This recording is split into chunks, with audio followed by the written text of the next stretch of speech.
You ever had those times where you realize, like, I'm not naive, I'm in the loop, I understand what's going on, but there's more going on. There's just a lot of stuff that is just going over our head. And as you see the title, I'm bringing the word conspiracies. We're going to look at a lot of conspiracies. Some of these are, yeah, conspiracy theory lane where it's just like, is that possible? Is that true? Other ones is 1000% confirmed, and other ones I'm just going to throw out there and let us think about them for a few. We got to talk about Lil Baby. We got to talk about Sauce Walka's a shooter turning up dead in Houston. We got to talk about Sexyy Red. We got to talk about Big U and Victim One, as how that person was portrayed in Big U's paperwork. I'm gonna bring up some industry plants, allegedly, right?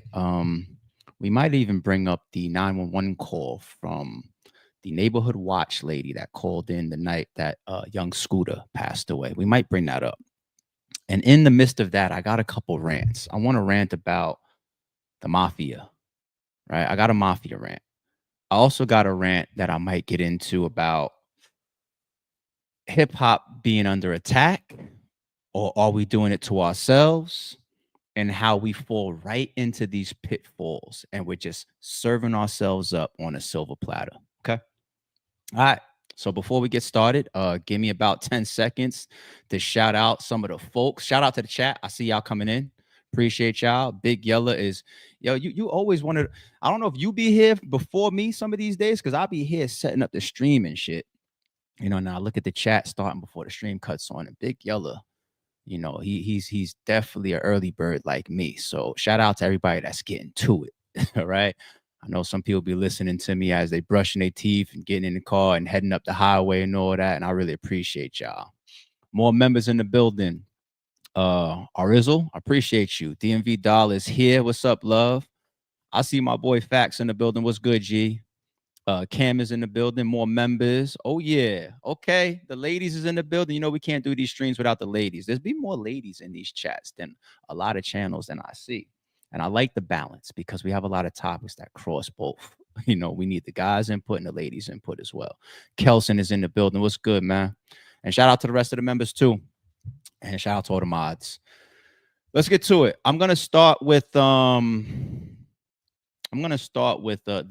conspiracy. Okay. So y'all seen it, right? One of the identified shooters in the Sayso P murder and the Sauce Walka shooting in Memphis, what was it, about a week ago at this point, turned up dead in Houston. Now, real quick, I've never been the best at geography. You got Memphis, Tennessee is like a little over here, right? And then Houston, Texas is over here, and the shooting happened here, and this person made his way to Sauce Walka's state for. Okay, all right, let's get to it. Let's see if we can add this up. A Houston rapper shot and a Memphis rapper killed last week in Tennessee. And now police there are saying the shooter responsible has been found dead here in Houston. Our Abigail Dye has a full breakdown of what happened. The man charged in killing Memphis rapper Sayso P and shooting Houston rapper Sauce Walka was found dead here in Houston. Now, let me back up here. According to Memphis police, on Saturday, March 22nd, they responded to a shooting at a Houston Westin where they say they found Latorian Hunt, who's Sayso, killed, and Alberto Walker Mundane, Sauce Walka, shot. Now, this is video from. I see this right here in the chat. Chat, are we good? Chat, are we good? I'm checking on my side. Everything looks good on my side. Check. Yeah, everybody's good. Everybody's good. Good morning. Is this just one person or is everybody else good before we get back? Everybody's good? Okay. Cool. All right, let's continue. From that crime scene. And this is video that we got from TMZ of that shooting actually happening. Now, a few days later, Wednesday the 26th, Memphis police put out this video and this photo identifying a suspect in the shooting and the killing, saying that his name was Jaden Dandridge, and they were actively looking for him. Now, Sauce Walka, since then, has been home here in Houston, recovering from the shooting. His dad, Papa Sauce, has posted some things on Instagram talking about his son's recovery. Here's one of those posts. Doing, a lot better. He just went upstairs, get some medication. And Sauce Walka has also been posting on Instagram talking about being home and recovering. He's also posted a tribute to Sayso and even photos of his wound. I made it. I survived. And in an interview with Wicked Films that they posted on the 26th, the same day that Dandridge was identified, Sauce Walka said that he could not retaliate to this shooting because that wouldn't be righteous. And he also expressed that he just put himself in the wrong place at the wrong time concerning the whole incident. Now, 5 days after that, Memphis police say that Dandridge has been found dead here in Houston. Memphis police also said that another suspect, 22-year-old Kevin Brown, is also charged in this shooting and killing. Now, Shelby County court records in Memphis show that both of these two were charged with attempted murder, 2 counts of that, first-degree murder, possession of a gun, and commission of a felony, and theft. Now, records list both of these suspects' addresses to be in Memphis.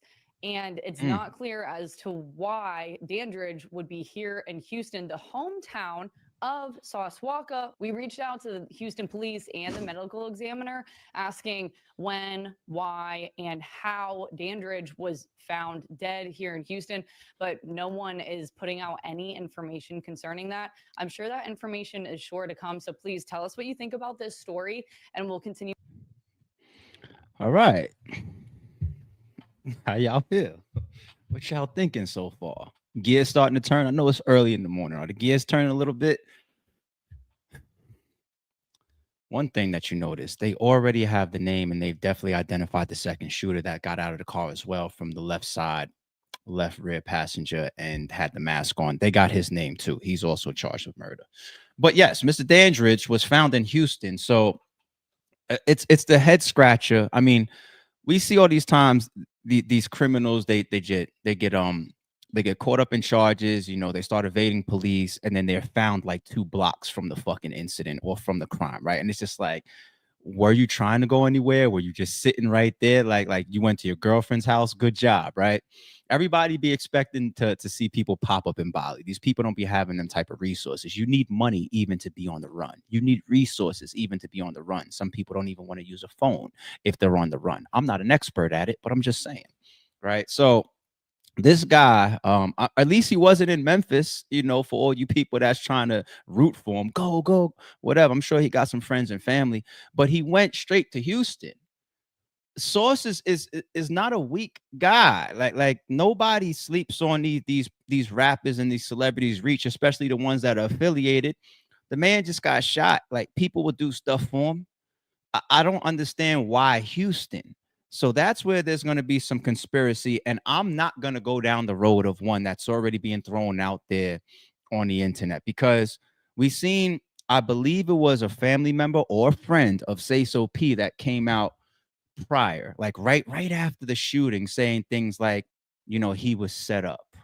Right now set up, and there was been kind of correlations to Sauce, and that there's been the videos and the promotional ads that Sauce is running on his Instagram. He did some interviews and he's wearing the same clothes for a week and still hanging around. He seemed to be in, I guess, too good of spirits for some of the people that was watching. You can't tell somebody to mourn, but even that first video where he was, getting his deliveries of his lean and all that, he seemed a little energetic.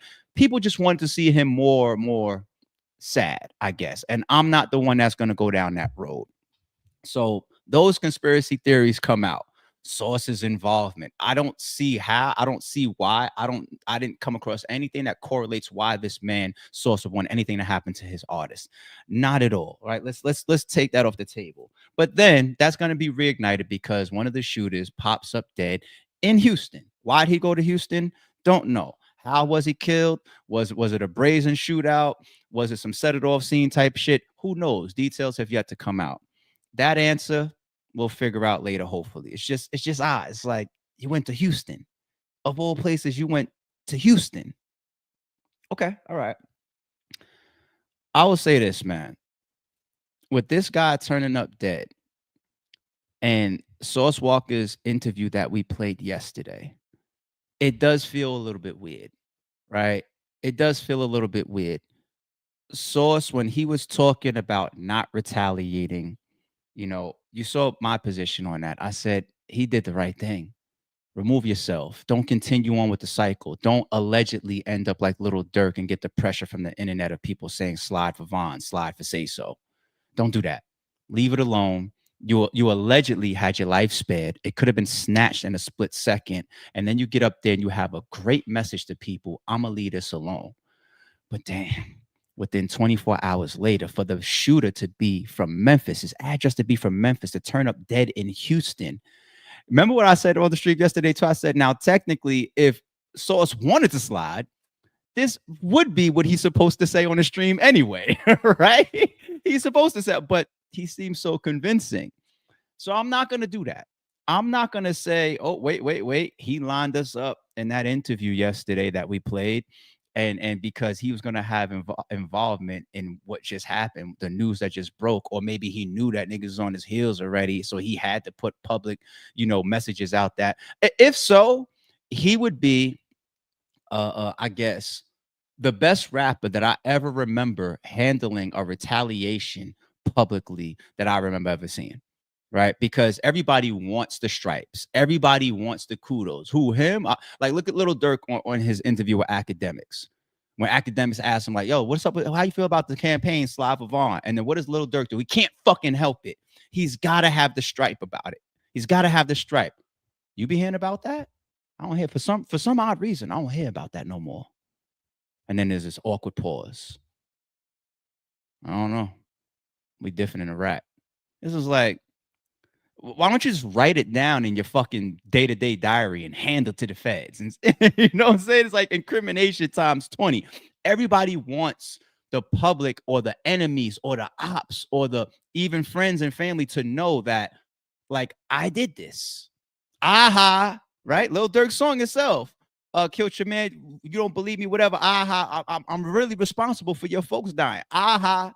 You know what I'm saying? Like, so Sauce would have had the best response ever, because I sat there and I watched that interview with y'all yesterday and he seemed genuine as shit. Hey man, this is just a cycle and I'm not going to remove myself. I ain't going to do that. I don't know. As far as today's stream, and it, because we're going to bleed into a lot of conspiracy stuff, people. Okay. I'm going to take Sauce Walka out of the pot. All right. But I think on the internet, it's going to be there until more details continue to roll out. The timing, the location, it's a little weird. It's a little weird. Lil Baby, man. Lil Baby. Damn, Lil Baby.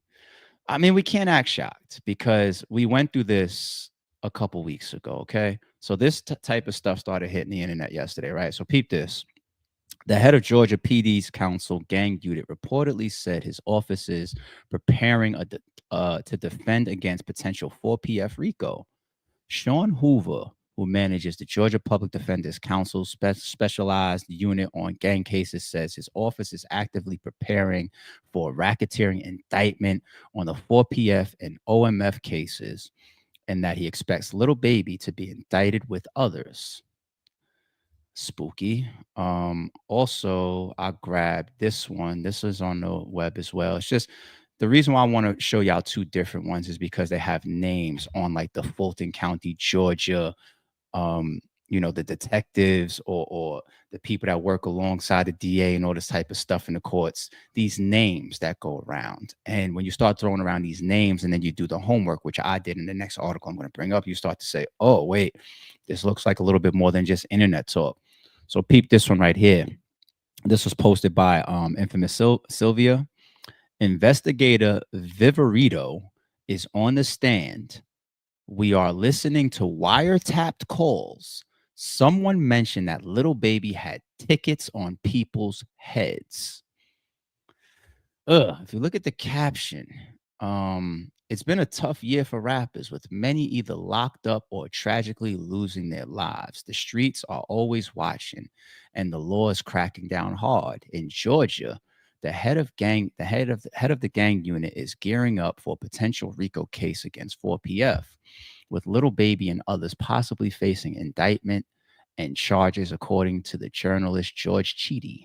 This isn't the first time we've seen RICO cases targeting rappers. Remember YSL RICO case and that Cheedy predicted. Now, I admit we don't often hear this much heads up and leeway, this much but we saw was that like a lead detective or whoever that was that took the podium again? I forget his name on the Fulton County side and said, "You know who you are." And they were pointing right at Lil Baby, and they did all this tie-in, and we did that stream from where he did that music video and how that ignited a bunch of shootings after that, allegedly, and to the point where even kids were hit, right? Allegedly of Lil Baby's involvement. But it just looked like all the pieces aligned, and it just the logic of it made sense. So a lot of us were saying, damn. But for them to put it out there publicly, and then here it goes again, coming out of court, of people talking about wiretaps and Lil Baby putting money on people's heads. And, if we recount and go backwards for a second, we do remember the obvious piece of it, which was Lil Baby denouncing 4PF, right? In his interview with Lil Yachty. And it was just like, yeah, the timing of that, not sure if it's too late or not, right? But he wanted to separate himself during his last album rollout. Like, oh, no. I'm not 4PF anymore. And he didn't even do it in a rollout where it was just like, by the way, this is my new group. And 4PF, yeah, I was affiliated with some people that was in 4PF, and we grew apart because we're just into different things. So there's no more 4PF. He didn't say it like that. Like, even that last little 10 seconds I said right there, I think legally is a better separation. Like, I don't do nothing, but there's people. But then again, no, you can get in trouble for that too. I'm trying to help. Either way, the way that he did it was just like, I'm looking around and I see what happened to Young Thug, and I realized like, yo, these people are arresting people. So I want to remove myself from my old gang. Like, that's how it came across. This was like, that wasn't the best rollout for that, buddy. But anyway, the past is the past. And we saw the development to this. Now, I took the names from them Instagram posts and I started searching them on the web. This is one of the articles that I found in relation, and I was just like, it's getting uglier and uglier and uglier by the moment. So this was on a media takeout, not saying that they are, TMZ level. Like, they don't get their hands on, the type of stuff that comes to TMZ every day. But media takeout, I still pay attention. And once again, this came up. Atlanta prosecutors coming for Lil Baby. He may be the next rapper caught in a RICO case. The new district attorney in Atlanta has been on a tear recently. All right, so we know all that already. But peep this. When I saw this here, this appears to be, y'all see this on the damn screen? This appears to be a court document. Look at this. In 2021, the GBI opened 446 cases with gang. It's real blurry, but gang something in 100 different counties. More than 170 individuals were charged with gang-specific crimes under the statute or State Gang Act 1615-4, or with federal gang charges. In Atlanta alone, there are about 170 documented criminal street gangs. Now, here in the upper left, they put Gangster Disciples, 7-4 GDs, Mob GDs. Under Crips, they put 4PF, 4 Pockets Full. And they also put the Rolling 60s. This is in Georgia, they're saying, alone.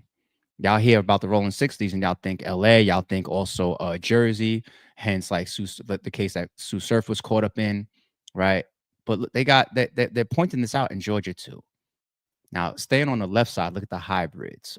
If you have any affiliation with anything, I'm not going to call it out. If you have any affiliation with any of these people, pay attention. Now, I'm not on my Wack 100 shit, like, heads up, Big U. Like, I heard. No, I'm not on that.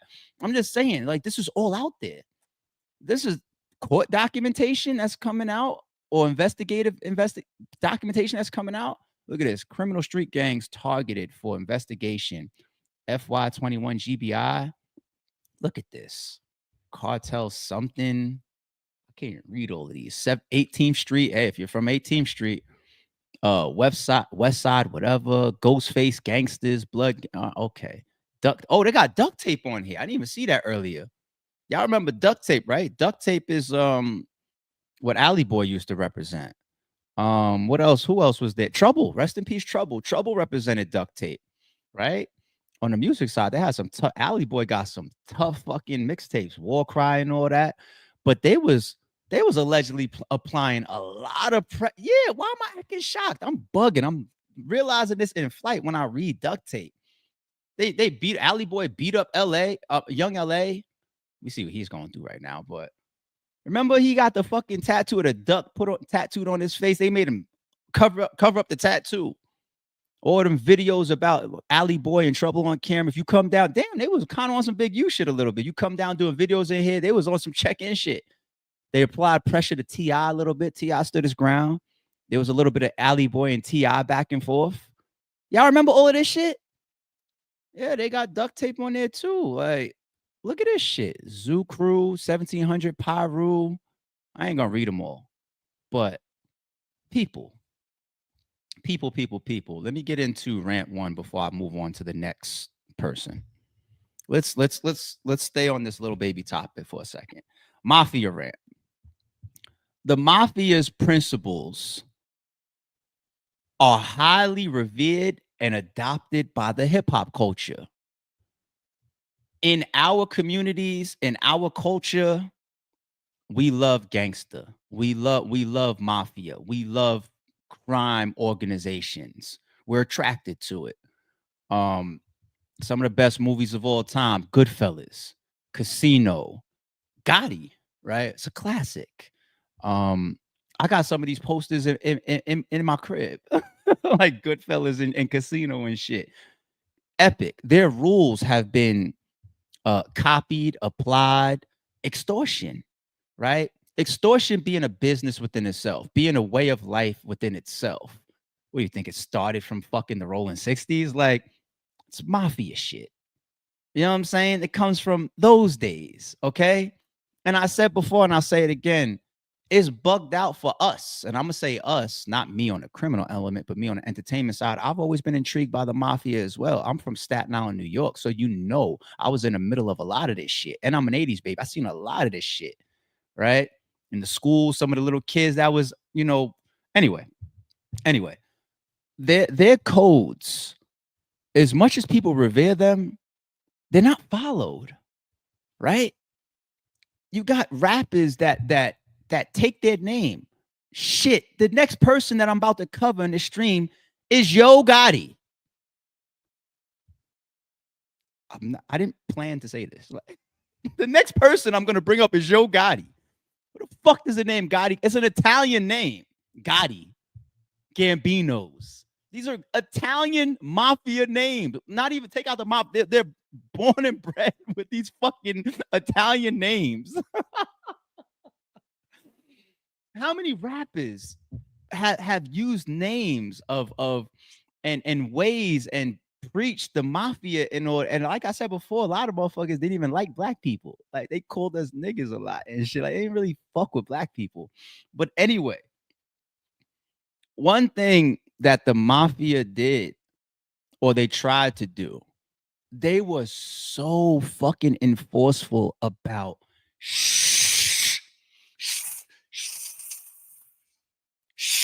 rest in peace, Pops. ARP, aka the Reference King, because I did this. I'm the Reference King. I'm claiming it at this point. If you don't know what I'm talking about right now, then go watch some Friday or whatever. I really am the Reference King. That's what they enforced. They didn't like anything loud. They didn't like symbolism. You couldn't even find a lot of them with tattoos, because everybody knows that tattoos, you get arrested. If you ever been arrested, they want to see your tattoos and they document it. They'll document your tattoos. They'll identify you by your tattoos. They will peep you out even during investigations. They'll take pictures of your tattoos. All of this shit, whether you're arrested or not under arrest or getting investigated or they're linked. Tattoos. The mafia was against it. No tattoos. Shit. You had certain families within the mafia that damn near wanted to kill John Gotti simply because he was in the public.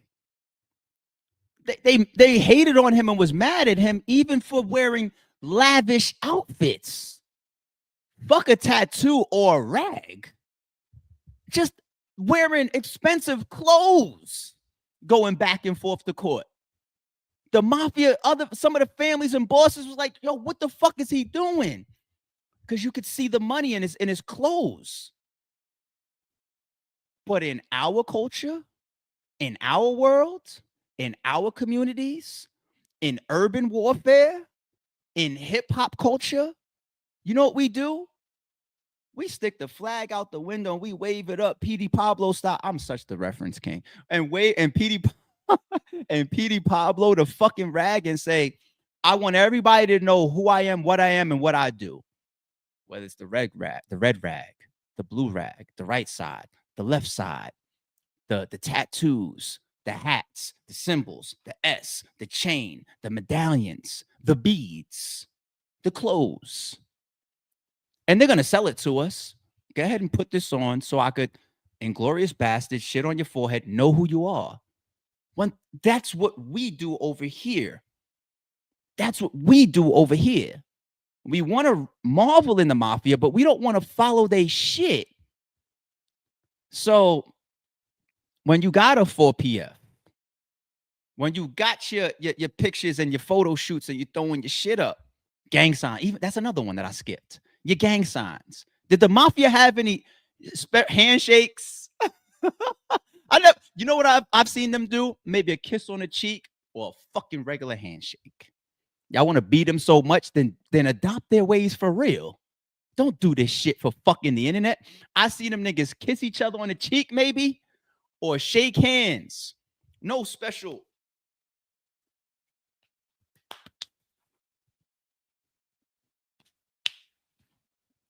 The fuck? The fuck? Like, how do you gangbang at like that and evade police? You don't. That's the answer. You don't. You fucking don't. You guys want to tell the world that you're committing crimes. Oh.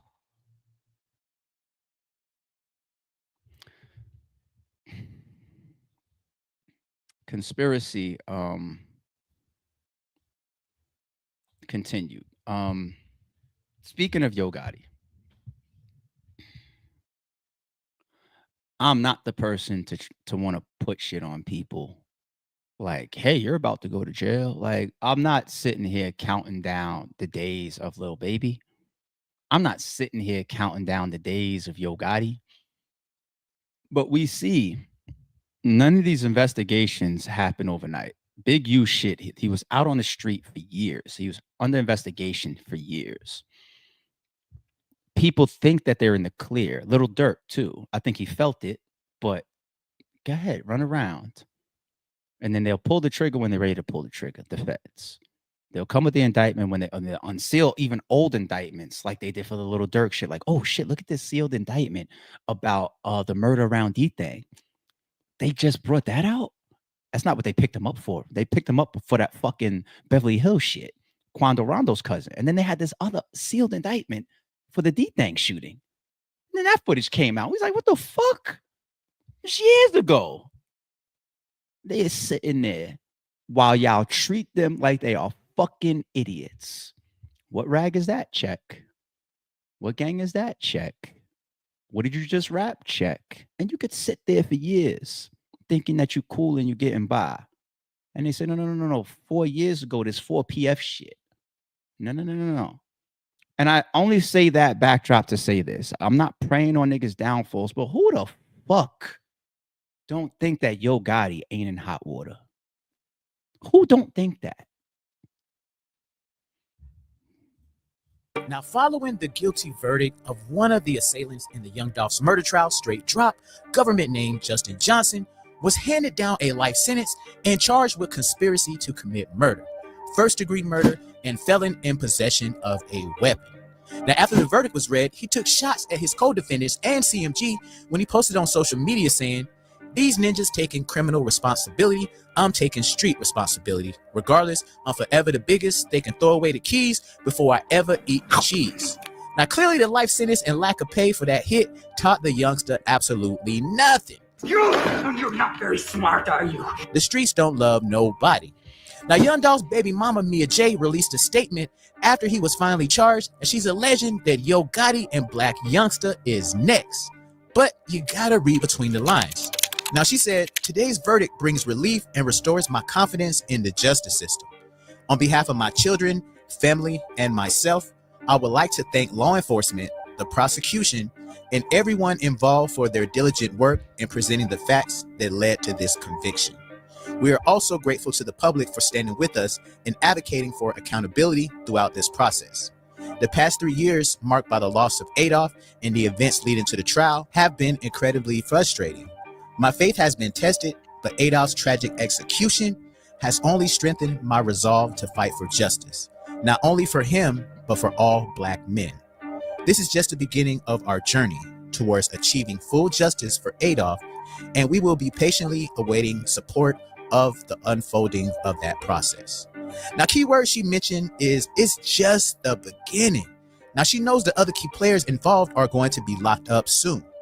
The Gotti investigation is underway, and she knows more arrests are coming.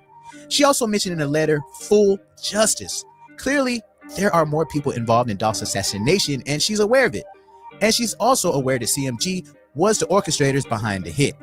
She said she's being patient, and she knows that Gotti's days are numbered. While many may know Young Dolph as a rapper and businessman, fewer are familiar with the deep connection he shared with Mia J, his longtime partner and the mother of his children.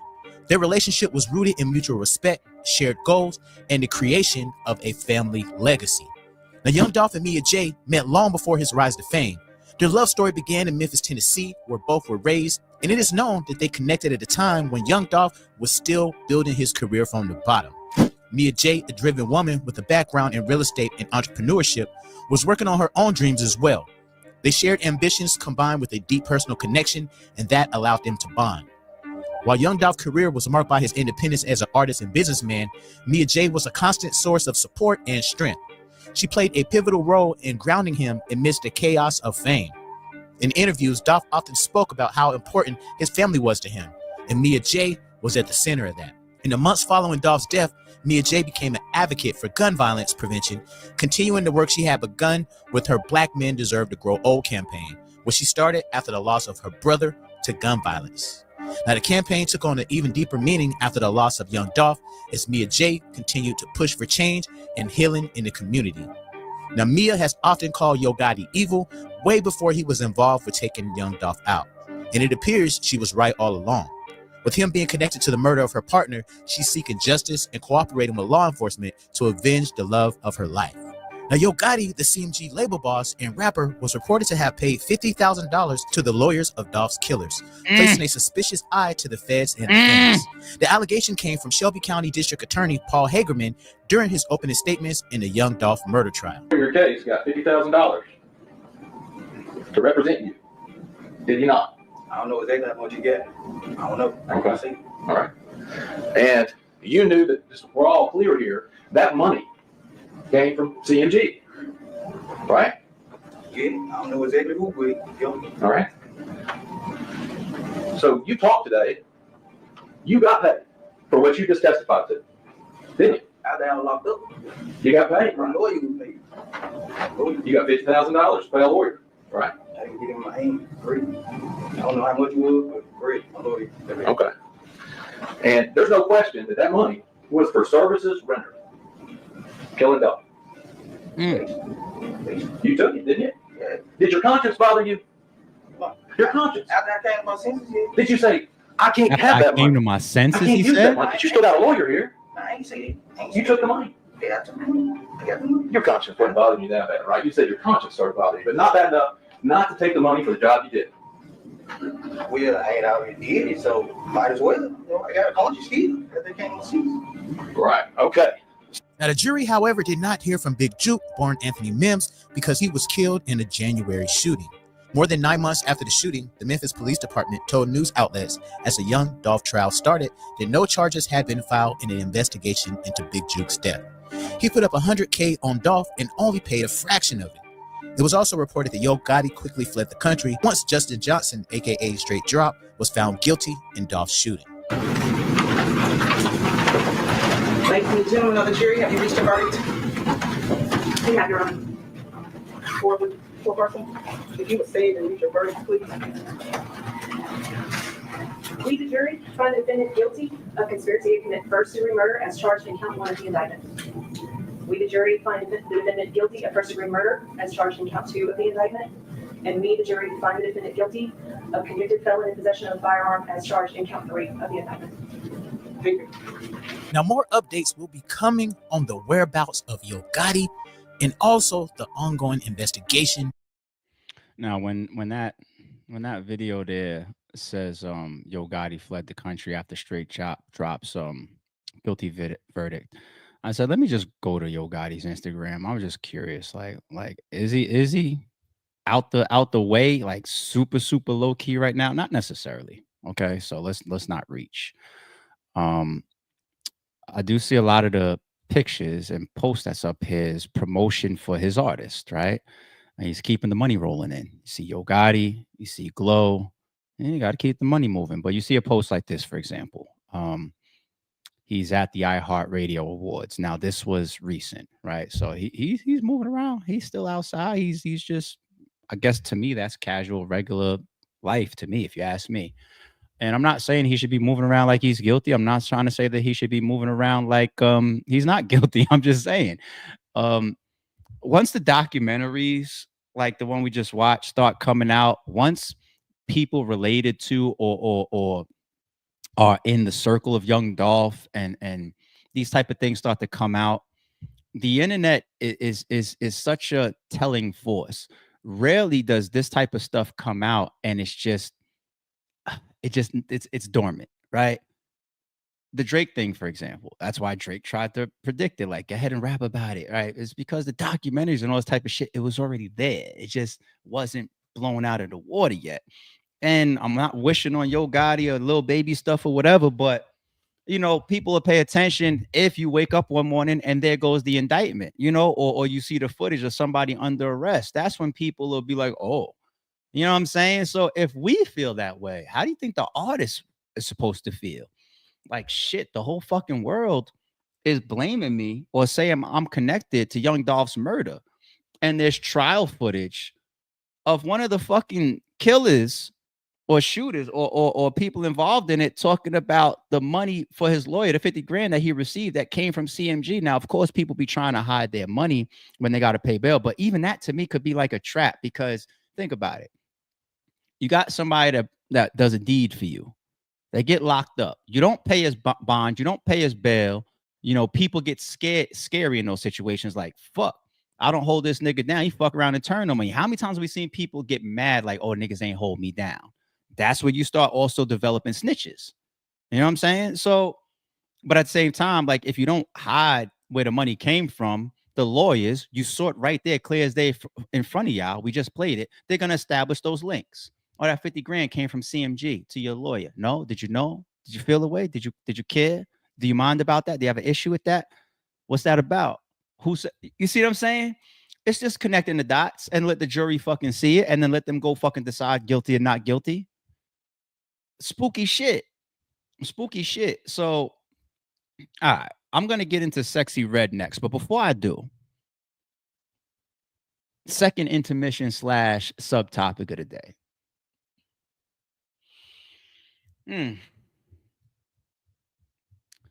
When you think about corruption or people being compromised, snitches, plants, Donnie Brasco's, right? Informants, people working, people wearing wires, all types of shit. Like, there was wires and bug taps in the Big U shit. People be thinking like, all right, let me not DM it to you on IG. Let me not text it to you on my phone. Let me not get on my phone call and say, yeah, we just finished that situation. Instead of doing that, you know, what I'll do is I'll have that conversation in the crib or whatever. But Big U just learned it. There was wiretaps. There was bugs in places where there might be conversations happening. In the movie Gotti, they tracked down Gotti's, I guess, like little safe spot that he thought was to have conversations. It was like an old lady's apartment. And it was like, they found they was watching him and they said, here goes Gotti. You know, we got pictures and video of him showing on the street wild love to like this old lady. Like, who is she? She's nobody. Why is he showing her so much love? Come to find out, like, oh, he's using her apartment. So they bugged it. And then they got him on tape talking about Sammy the Bull and all this other shit or whatever. And that was one of the last things that they was able to use to grab the motherfucker, right? So the bugs, the informants, the Donnie Brascos, the plants, the industry plants or whatever, I've never been the overly conspiracy theory guy. But if you take me all the way back to my younger years, I'm still the same. I'm not naive and I follow logic.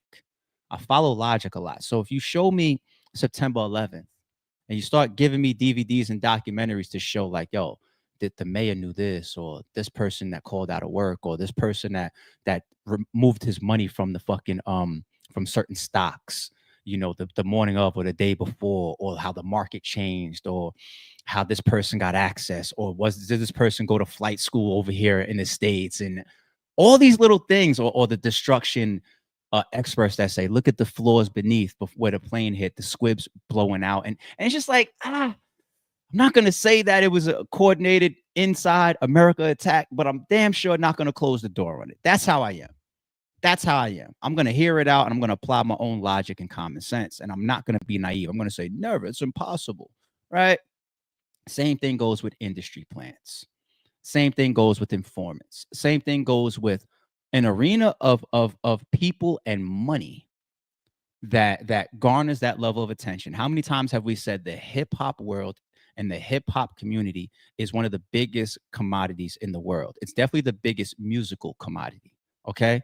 Do we hear about this type of shit in investigative units and gang and all that type of shit in country or rock and roll? And no, we do it to ourselves. And that's why I also want to put this up here real quick. Trump locking up all the brothers and they support him. Okay. So shout out to the chat. I'm not a Trump guy like that, but we're not going to say that we're not doing it to ourselves. Hip hop is giving these agencies all the information that they need to follow and investigate. Okay. With that comes informants, comes industry plants. Do you believe in industry plants? Put it this way. You don't have to go extreme. An industry plant doesn't have to be 1000% Donnie Brasco, but an industry plant could also come in the form of somebody that you feel like you can exploit more than somebody that's not authentic, that didn't get there organically, right?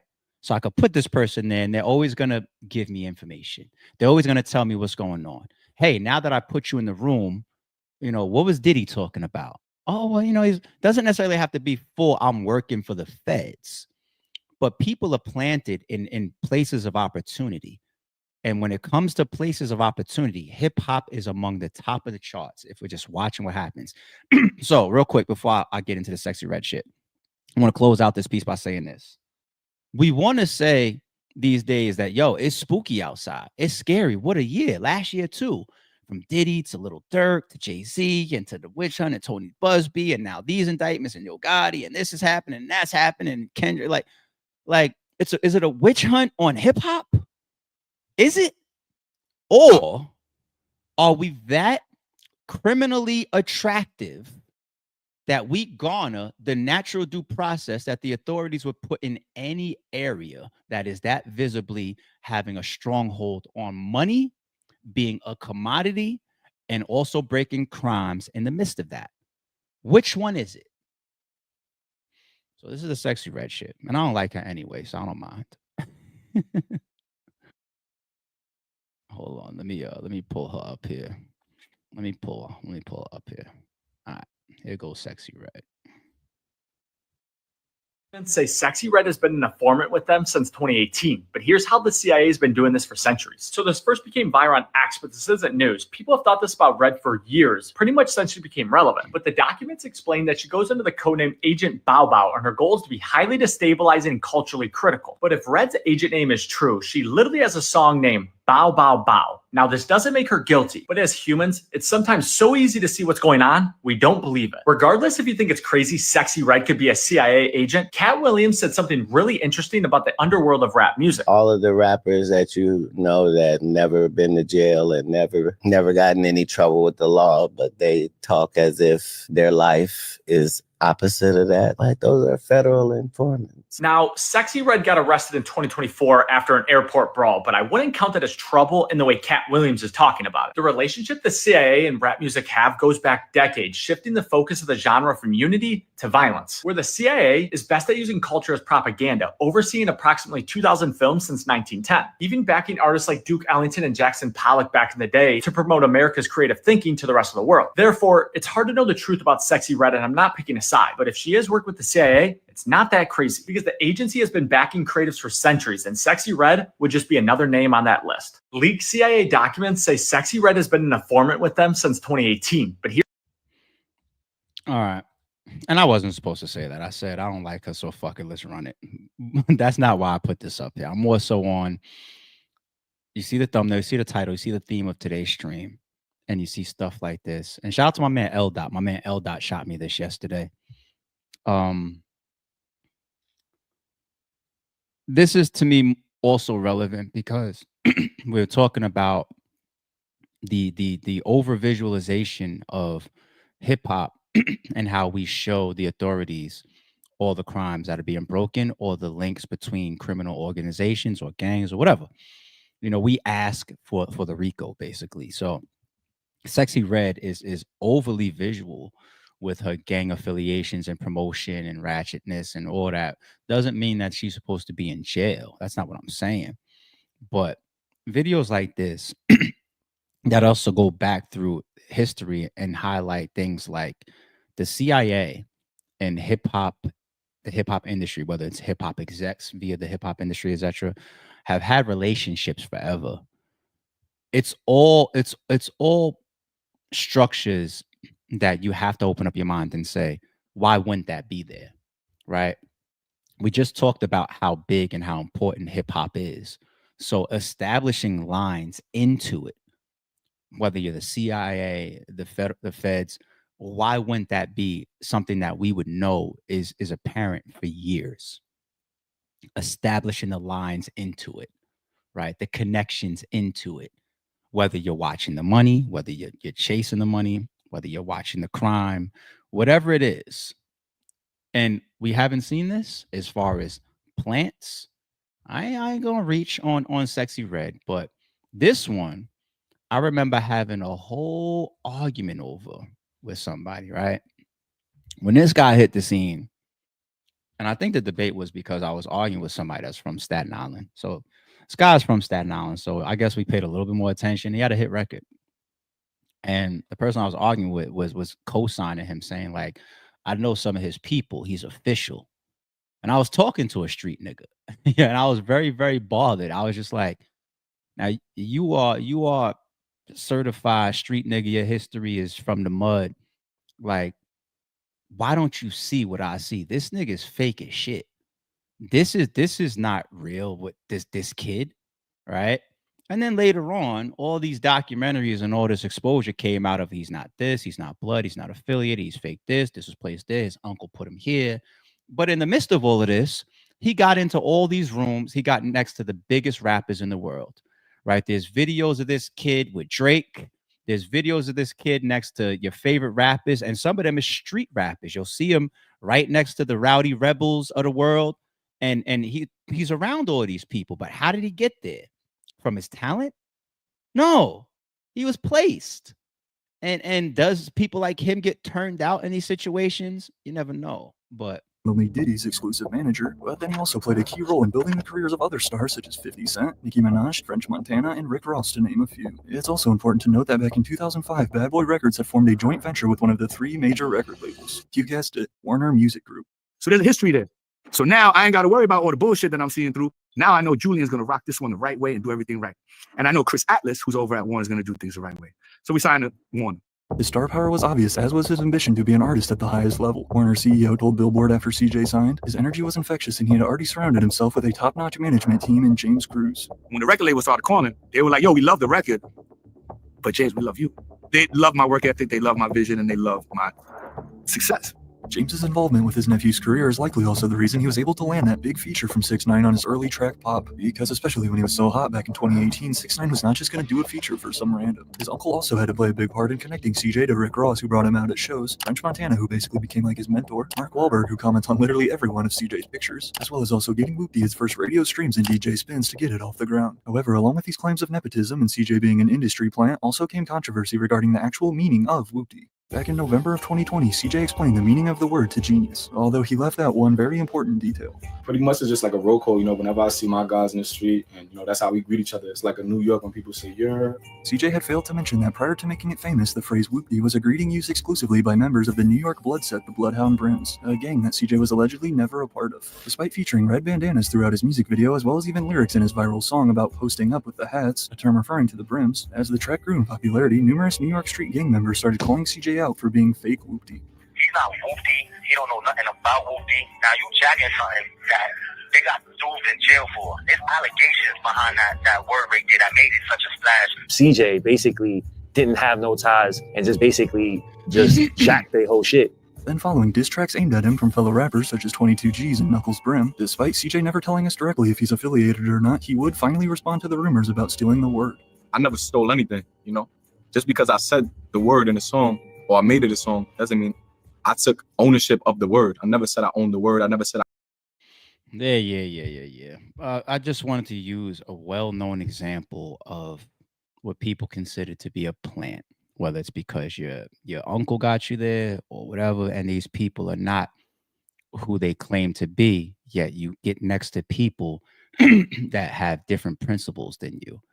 And that's where the disconnect happens, and you never know how that's leveraged for good and for bad. So anyway, I promised some Big U, didn't I? I saw this video. Oh man, who sent me this? I want to shout you out real quick too, man. But I got so many DMs, I feel like I won't find it. But somebody DM'd me this. This is a great video. It's about the victim one that's in the paperwork of Big U. Now, victim one, I ain't gonna look for it right now. I probably won't find it. But shout out to the chat once again. Y'all going crazy as far as keeping me in the loop of everything. Victim one that was in Big U's paperwork. This person seems to be a big part of the indictment in the RICO. I believe he was the weed shop owner or something like that, or promoter. Yeah, promoter. But the person is definitely informing. Obviously, victim one is said a million times in the paperwork on Big U and others. You got to assume at this point that is a very, very protected witness, like because of how much he's tied to the allegations. But this video right here is alleging to expose who victim one actually is. I will say allegedly, but they draw some very, very hard to argue lines and connect some dots. Is this really victim one? Maybe, maybe not. But let's check it out. In this Big U federal indictment. Now, it's a lot of information that's coming out, a lot of individuals speculating as to who's telling, who's snitching, who the witnesses are, and that's where we step in. Now, right now, we got one main individual who's playing some dirty games in this paperwork. Now, as we broke down when we covered this Big U indictment, there's confidential informants, multiple witnesses in multiple areas, and we also have some snitches on the forecast as well. But we're not talking about probabilities in this video. We only gonna talk about facts. So we know there's an individual that they refer to as CW1. They broke down his profile, his case history, and what information he provided. Now I'm gonna keep it real. I'm onto that dude, but I'm not 100% for sure that is who I think it is. So we're not gonna put that out there because we're not here to make allegations in terms of who's snitching. We're gonna tell you exactly who it is. And a lot of people, of course, they want it to be Wack 100. They want it to be 600, Brick Baby. We know Loose Cannon's already telling. He's self-snitching. He's implicated himself. But this individual right here is also snitching on Loose Cannon. But as of right now, we got to say factually, it's none of them other dudes. But you know the saying, when life gives you lemons, you end up with Dale Morrison. Now, Dale Morrison Oh. is going to be victim Damn. number one. This is actually going to be the biggest rat in this case. So again, this is not CW1 who was pardoned by Joe Biden. And this is not witness one that was around the alleged murder situation in Nevada. The witness that was working as a security guard in the studio. This is the man that was getting extorted, so to speak. The one that was robbed by Loose Cannon. And the club promoter who set up the whole situation with Big U and Deja Vu, where it was said that Big U had shook down 30 rats out that situation. But the key thing, man, is who is Dale Morrison? Now, he's not only a rat. He's actually a club promoter. And I would say somewhat of an entrepreneur throughout the city. And the next question one may ask is, why Dale Morrison? Why was he being shut down?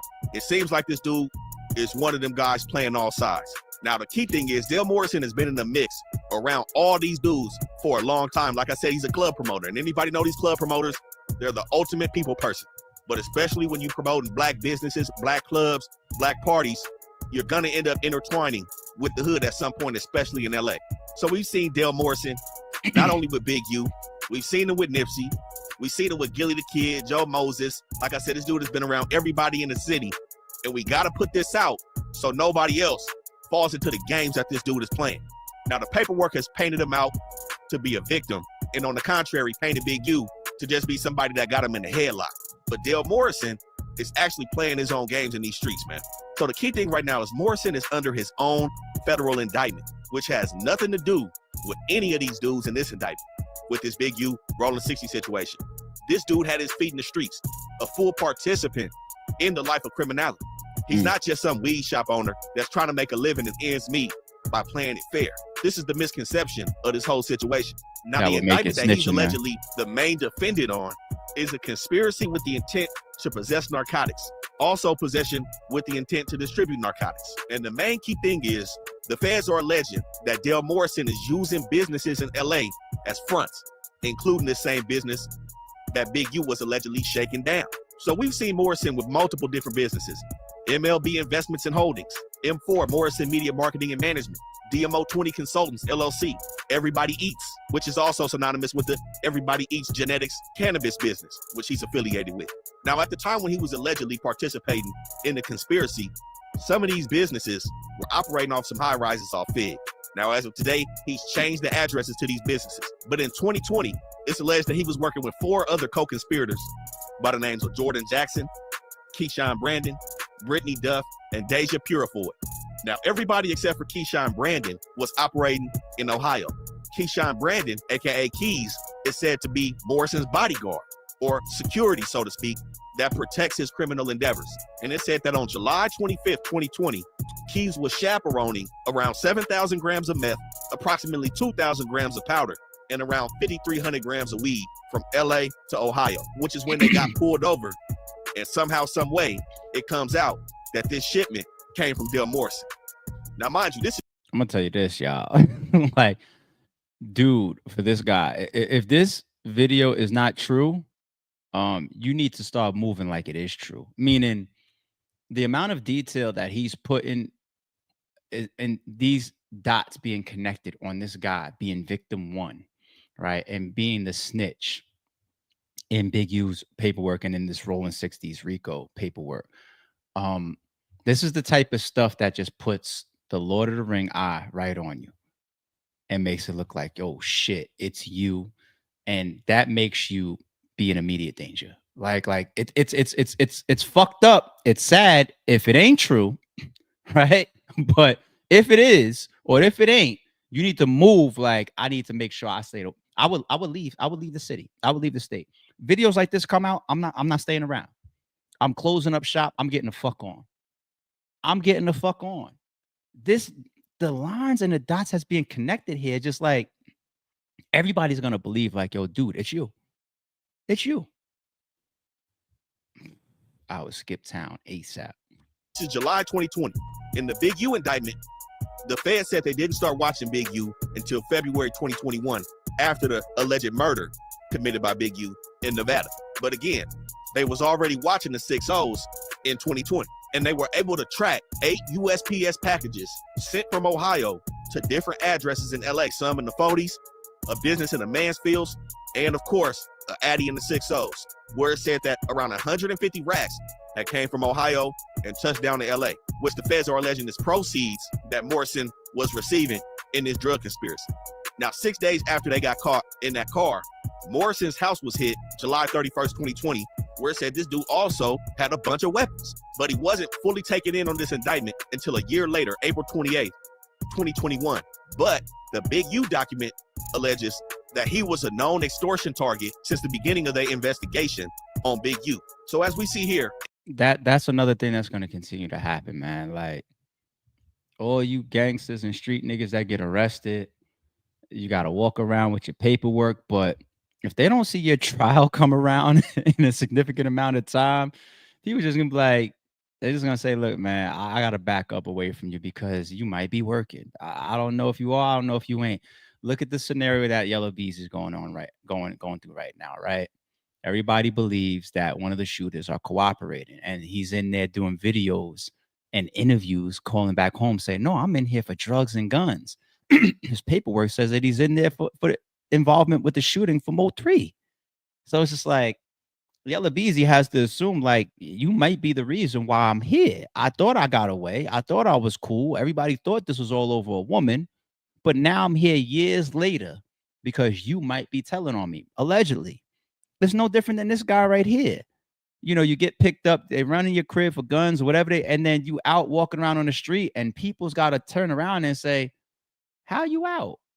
How you good? How'd you only do that amount of time? Why they never bring you up on this? How did this get discontinued? Why is it still on the shelf? Why didn't you go to trial yet? These are the type of questions that's going to make people that much more say, this motherfucker is working. They're going to be like, yo, you get arrested, I want you to serve your maximum time or else get from around me. Like, or show me everything, your plea deal, everything. I need to see. I want to talk to the lawyer, everybody. This is insane that somebody like this can have the type of shit in his backdrop criminally and be out and about, still allegedly getting extorted, still working side by side with people. These be the person right next to you, right fucking next to you. That's going to bring you down, allegedly. in this Big U paperwork, it states victim 1 has a criminal history that includes arrest for narcotics conspiracy and distribution in violation of Title 21, Section 846, respectively, for which he is pending sentencing. It's still an open bad case. He hasn't been sentenced. Why? Because he's using his telling on Big U in this indictment, in which it says that victim 1 will likely receive cooperation credit based on this case in his unrelated pending drug case from the United States Attorney's Office in the Southern District of Ohio. So this information right here is why there's no need for guessing. There's no need for allegations. There's a lot of blunt that's coming out. Is this dude snitching? Is he snitching? You know, people grasping at straws just for the content. The paperwork is telling us who these people are. Now, like I said, in the forecast, there are some snitches that's coming out, but you know, that's neither here nor there because we have to move factually when we talking about people as rats. And this is what I mean by this is a dirty character right here. He caught an unrelated Fed case before any of this situation and immediately started pointing fingers at the big fish because he's a little fish in the streets, but nonetheless, he's still in the streets. He's not some innocent victim just floating around getting a noogie on his head. You know what I'm saying? And then with that situation that they had at Deja Vu on Big U Party in 2021, he complained and snitched about Big U pressing him and the other promoter for 30 racks, but then he turns around the next year and still promotes his next party in 2022 at Cheetahs. This dude playing street games, but when the big fish come and collect, he want to point the finger now. But he got some even nastier work on his name. He's also been convicted of a robbery, and guess what? Human trafficking of a minor under the age of 18. Shit, I see why he's getting pressed. This is a weird dude in the streets. And it's also said that he has ties to Wack 100. We're going to get to that, though. Now, one can make the argument that Big U wouldn't even be under an investigation. Let me just say a brief comment about Wack 100 real quick. I hate to open up the can of worms in a stream like this and go more on the conspiracy side, right? But as y'all see, I don't come up here and do the conspiracy shit without logic. And it's just like, yo, people, let's pay attention to some of this stuff. Wack 100, man. It's streams like this that make me say,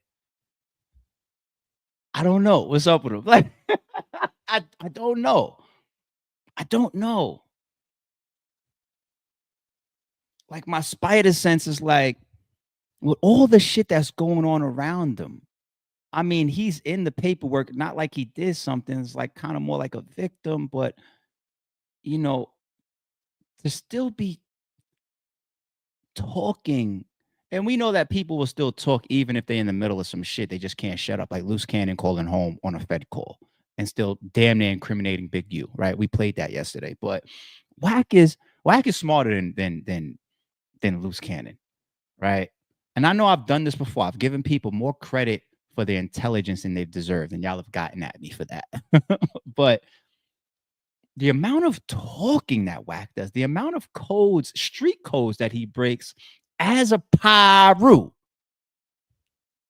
it's just weird. It's just weird. And even in the middle of all of this, even if I thought I was in the clear, I would still realize that I'm in the middle of the war zone, meaning the indictment and the RICO, because I'm right here on No Jumper. I'm still on fucking Clubhouse. These are ground zeros that the feds are watching and use it, and I'm still there like it's a regular day in the park.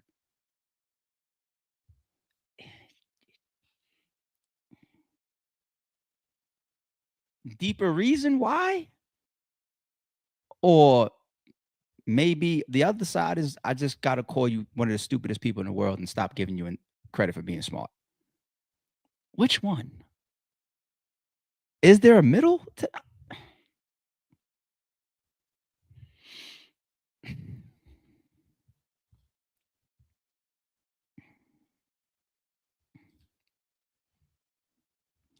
I'm a chill. I put Drake in the thumbnail for Conspiracy. Somebody DM'd me yesterday that I thought was funny. It's not a conspiracy related to crime, though, okay? This is more so on the lighter side of things. This is just a fun one that I was like, oh, okay. Shout out to Drake. That was a good one, possibly. But check this out. Musical guest for the evening, Drake and 21. Let me rewind it just in case. Being cover was a bad idea. Ladies and gentlemen, presenting your musical guest for the evening, Drake and 21 Savage. This Vogue cover was produced as a promo for the Her Lost joint album by the two rappers. When you turn the page, you see another image of Drake. Over his shoulders, a young Anna Wintour, the editor-in-chief of Vogue magazine. Anna, hi. Here's Drake's IG post shouting her out when he released the cover to the world. Thanks Vogue magazine and Anna Wintour for the love and support. Now this is where his problems began. You see, the Vogue cover's fake. The image of Drake and Anna's fake. Photoshop. And so were the Tiny Desk and Howard Stern skits Drake and Savage also dropped. All not real. Have a Tiny Desk and Howard had no problem with the promos. This is our Tiny Desk. But Vogue magazine did, which is exactly where his problems began. Within days of releasing the fake cover, the owners of Vogue magazine launched a legal case against the rappers, Seeking at least $4 million in damages or triple the defendant's profits from their album. Have you got the right case? Drake and Savage were forced to take the L and settled out of court. But Drake refused to accept the loss and decided to hit back a few months later. He first broadcast a demonic CGI image of Anna Wintour. Then came the mysterious character for Drake's alter ego, Anita Max Win. Anita Max Win. At first I couldn't understand why he chose this girl for the image, but it all makes sense now. Take a proper look. She's got the classic fashion bob hairstyle and big frame glasses. Kinda looks like someone, right? But wait, there's more. The title of Drake's Australian tour was the Anita Max Win Tour. How do we not see it? Take the I and T out of Anita and get rid of the word Max. What are you left with? Anna Win Tour. That's kind of genius, I have to admit. This magazine cover was a bad idea. Supposedly got sued for $4 million or something like that and found a way to take his shot back. I like that one. We had a stream where we was talking about his tour and when it got canceled, or he deaded like the last couple shows that he had, 3 or 4 shows during his tour. And I was like, Anita Max, I don't even know what that means, right? Like, I still would have told you that today. Like, Anita Max, what does that mean? And that breakdown right there is, hey, Drake, I like that. They sued you and you did whatever. Like I felt that was a fun one and a fitting one because this was a conspiracy themed stream, people. I will say this. I do have the young Scooter 911 call up here. It deserves a little bit more of a breakdown, and it's not really of the theme of this stream right here. I'm not saying I gotta have a theme to every stream, but I kind of like this stream the way that it is, staying like with the topics and how we strung it together. So I might come back later on today with a separate stream that would also include the young Scooter 911 call, or I might upload it for members only, or I might do it in the morning. I gotta see, y'all. But interesting stream. Drop me some comments below. What do you think about Sexyy Red? What do you think about Lil Baby? Is he counting down to an unfortunate situation? He should have been lawyered up ever since, you know, the fucking DA, whoever came out and did that press conference in the first place. He should have lawyered up back then. What do you think about Yo Gotti? Right? What do you think about the hip hop industry playing Mafia and applying none of their fucking codes? What do you think about us over visualizing and telling the whole world what we're aligned with, what we do, and the laws that we break? What do you think about the Big U Victim 1 situation? Right? Is all of this shit getting to a point where we realize, like, this is the world that we live in? Right? We can't put this type of shit over on these authority departments and whatnot. Like, no, this is what they will do. They will peer into hip hop. They've been peering into hip hop a long time ago, creating ties in, informants, snitches, all types of stuff. We've heard about the hip hop police for how fucking long? 10, 15 years plus, right? What do y'all think? What do y'all think? There's a lot of conspiracy stuff where people might say something like it's a witch hunt, right? Oh, we saw what Cat Williams said. It's going down. You know what I'm saying? I don't think that it's necessarily because Cat Williams had a great prediction. I think we bring a lot of this shit on our fucking selves, and these authorities are just sitting there saying, "Oh, thank you." Organized crime, millions of dollars, billion, multi-billion-dollar industry. Sure, we're here for all of it. All right, we'll be back. Don't confuse silence with work ethic. I'm a boss making decisions, my first fetish. The verse cherished is perfect, that's a reverse blemish. I dropped it, connected the block, learn Tetris. This is the Sorry True Podcast. Welcome to the house of. And shout out to the members. Without, I think you still got a gun.